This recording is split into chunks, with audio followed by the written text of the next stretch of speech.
You after an airline job? Then we have a special preview for you. Can politicians be persuaded to support flying? We find out.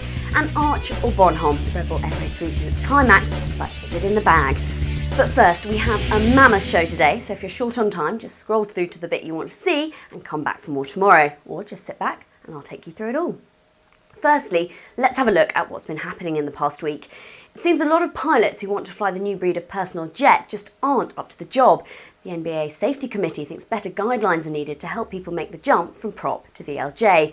They're particularly concerned about instrument skills. The guidelines should be out by the end of the year, but in the meantime, if you want to get on with personal jet training, the manufacturers are developing or have developed their own schemes already.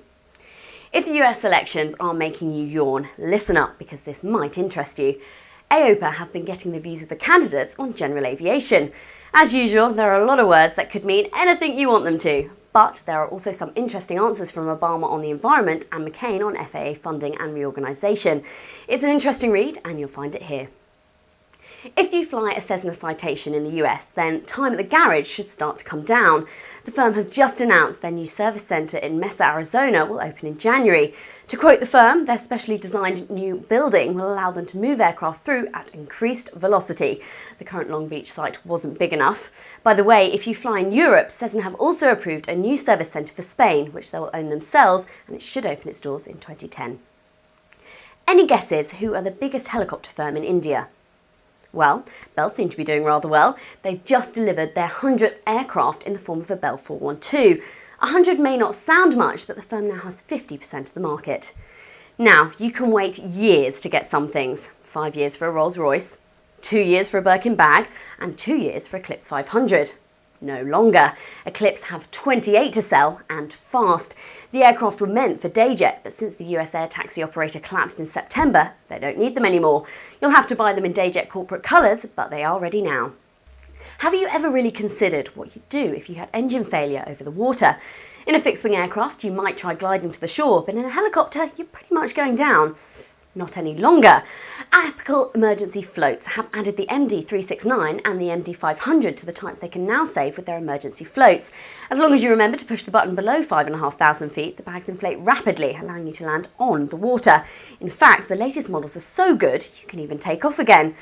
If you are one of the many Robinson pilots, they have a kit for you too on both the R22 and 44.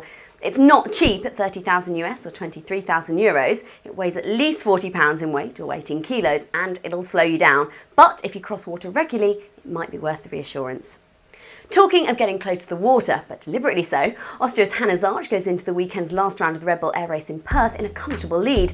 The only man who can really beat him is Brit Paul Bonhomme, but Bonhomme must win and Arch must score 0 points for there to be any chance. It's happened before. How are they feeling?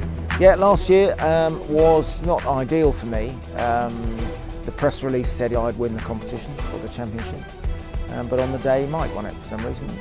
The rules changed midweek, so that was a bit of a disappointment. And he's gone faster again, fastest time we've seen all day. Hannes Arch is on track for the championship title and his second win of the season. To go to Perth is pretty exciting because I'm so many points ahead. But on the other hand, it's a mind game because you're out there in the track. It's so easy to do a penalty or to hit the pylon.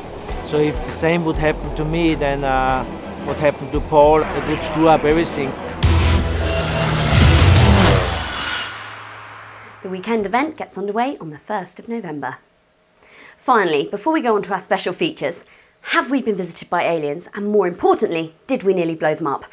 According to newly released British classified documents, a US fighter pilot was told to unleash 24 rockets at a mysterious object back in 1957. Just before he let rip on those alien aviators, the craft disappeared at a speed of 10,000 miles per hour.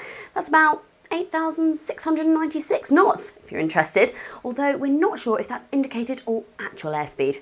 Now, you might put this down to a pilot who was just a little tired, but here's the weird thing. The alien craft, which was meant to be the size of an aircraft carrier, showed up on radar. The truth is out there. A quick mention about our mailing list. If you want to know what's coming up, where we'll be, and more importantly, what the best website to watch fullflap.tv is on, just go to www.fullflap.tv and you can have a look on there. And if you want to get this show on your website, just go and have a look at our website and all the details are on there. Coming up, we look ahead to the Fly Professional Flight Training Show. But first, last week we put a politician in a plane with the aim of encouraging him that flying was fun. It didn't seem to be working so far. We've set ourselves a challenge. Is it possible to make a politician like General Aviation? Some said it was impossible.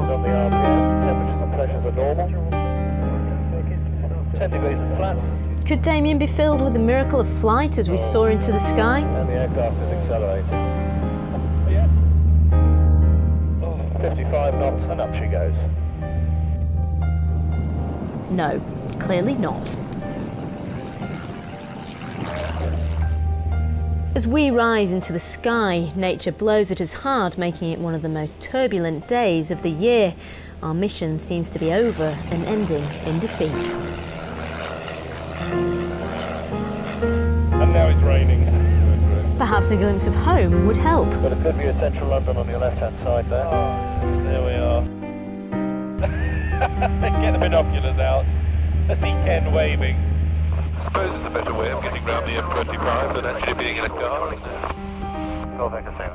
By the way, if you see me put my hand up like this, it just means stop talking for a moment while I deal with the radio. Splendid. People say that to politicians all the time. Maybe that should be a new way of dealing with that. So I'm just going to put my hand up. Please stop talking. Still, Andy is determined and he decides it's still worth pressing ahead with the lesson. Right. Your little feet on there. That's it. Yeah. That's right. You've got your hands on the yoke. Yeah. Okay. That's it. Wonderful. Now, what we're trying to do here is maintain 1,300 feet. Yeah. And we're also trying to fly in a straight line. The way we'll try that the other way, if the mast drifts off to the right-hand side, we're now heading over there. We need to roll the control aircraft towards it, centralise the control. Yep. When the mast comes back on the nose, roll the wings level and centralise the control. Gotcha. Okay. So you have control. I have control. So now a little bit of back pressure. Turn the control column to the right. Roll the wings level and centralise the control. That's it. Very good. Notice how the nose is going up in the air now. So push forward. Yeah, push forward. Damien is flying. Keep the horizon in the middle of the windscreen. Level the wing. Level the wing. Level the wing. That's right. Yeah. Okay. So we set out to persuade a politician that flying was fun. Had we succeeded? I've just been waxing lyrical about how I thought it went. I'm interested to know what you think.